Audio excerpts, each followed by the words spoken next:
Assalamualaikum warahmatullahi wabarakatuh. Habib Umar. Perkenalkan, nama saya Rigen, nama panggung, nama asli saya Muhammad Rizky Rakelna. Habib, siapa tahu kalau sempat disebut di doanya Habib nanti ya. Pekerjaan saya adalah seorang komedian, jadi saya senang sekali membuat orang tertawa, dan mungkin kalau orang-orang melihat saya senang bercanda. Tapi kadang saya takut gitu, Habib. Jangan-jangan apa yang saya lakukan dianggap main-main di mata Allah Subhanahu wa Ta'ala. Jadi yang ingin saya tanyakan, bagaimana cara seorang komedian menjaga niat dan batas agar humor yang disampaikan tetap bernilai baik dan tidak menjauhkan diri dari Allah Subhanahu wa Ta'ala. Itu aja Habib, mohon pencerahannya. Assalamualaikum warahmatullahi wabarakatuh. Barakallahu fiik. Yakunu dzalika bi islah niyyati awalan. Semoga Allah Ta'ala memberikan keberkahan kepada engkau, Saudara Rigen. Yang pertama adalah langkah pertama memperbaiki niat kita terlebih dahulu. Wa huwa idkhalus sururi ala qulubil mu'minin.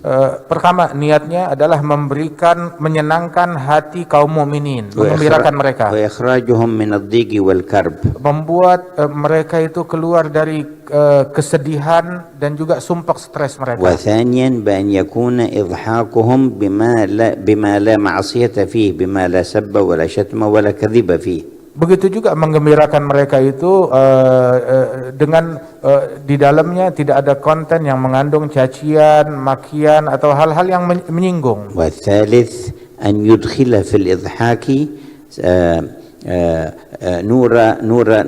نور التقريب إلى الله والدعوة إلى الله تعالى، فذلك ممكن من حيث أن يختار في الإضحاك شيء يشير إلى ترفع عن سوء أو إلى تمسك بخير أو إلى تذكر بالمصير. Dan hendaknya yang ketiga itu apabila bisa memasukkan di dalam konten komedi tersebut dikemas dengan kemasan di dalam itu ada cahaya Allah Subhanahu wa Ta'ala yang tersirat di dalam membuat orang makin dekat kepada Allah Ta'ala, ataupun membuat orang meninggalkan daripada keburukan atau hal-hal yang buruk, disusupkan dengan hal-hal yang demikian. Di dalam konten yang dilakukan dimasukkan hal-hal yang demikian, dan itu bukanlah hal yang sulit. وكان في الصحابة من يكون فكاهيا ومضحكا للجلساء. Dulu di kalangan para sahabat Rasulullah ada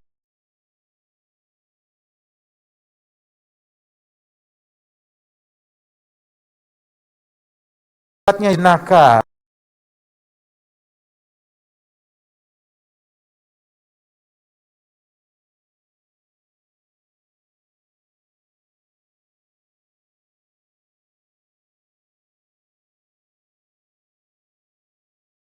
Menggembirakan para sahabat. ومنهم سيدنا نعيمان.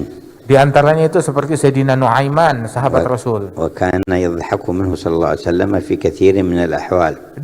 Dia bahkan sampai bisa membuat Rasulullah sampai tertawa di banyak situasi. وكان إذا رأى شيئا جاء من البادية من الفاكهة والثمر يشتريه دينا ويأتي به إلى رسول الله. Dahulu beliau itu apabila Madinah kedatangan daripada buah-buahan yang sedap, yang nikmat, maka beliau beli, tetapi masih utang belinya itu, terus dia bawa dihadiahkan kepada Rasulullah. Dia beli secara utang. Kemudian dia berikan kepada Rasulullah dan dia bilang, ini hadiah untukmu wahai Rasulullah. Apabila yang punya barang datang menuntut bayaran daripada Nuaiman, maka dibawa, oh siap, dibawa ke hadapan Rasulullah. Nah ini dia barangnya, ada sama dia, disuruh Rasulullah membayar. هدية. Maka Nabi bilang, kan kamu bilang ini hadiah buat saya. قال دخلت إلى البلد أحببت أن تطعمها فاشتريتها دين ولا نعطيه حقه فيعطيه حقه ويتبسم صلى الله عليه وسلم. Kebetulan saya lihat ini barang bagus, datang ke kota Madinah. Saya pikir ini bagus sekali kalau saya hadiahkan kepada engkau, tapi saya nggak punya uang. Jadi saya ambil dulu ngutang, saat dia nagih, ya saya suruh dia tagih kepada kamu. وكان عدد منهم وكان في إضحاكهم ذلك أيضا شيء من إدخال السرور على القلوب.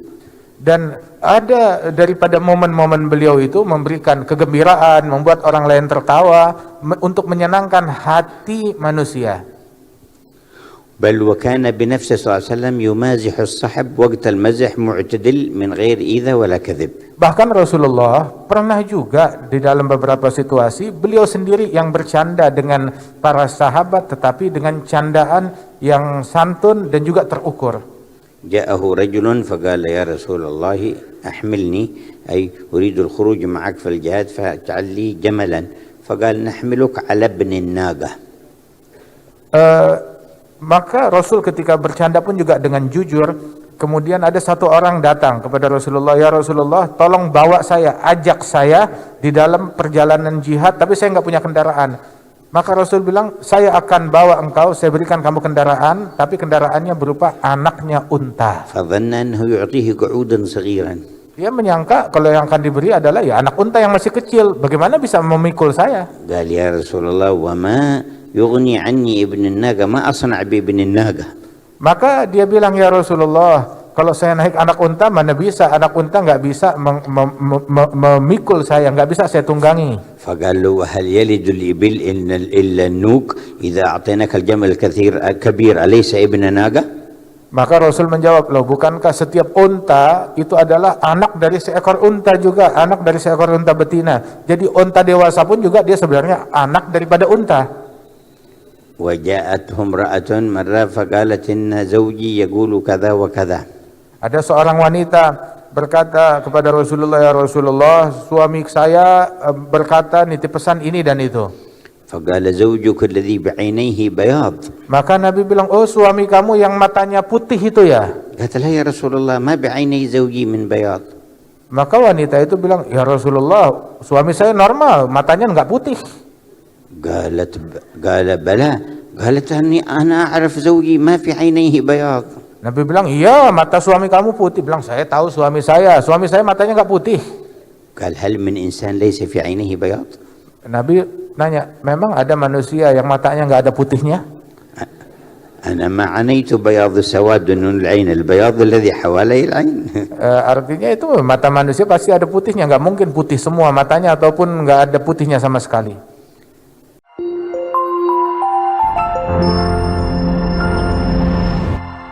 Damaikan hati, sejukkan jiwa. 107,7 FM Radio Suara Nabawi Pasuruan.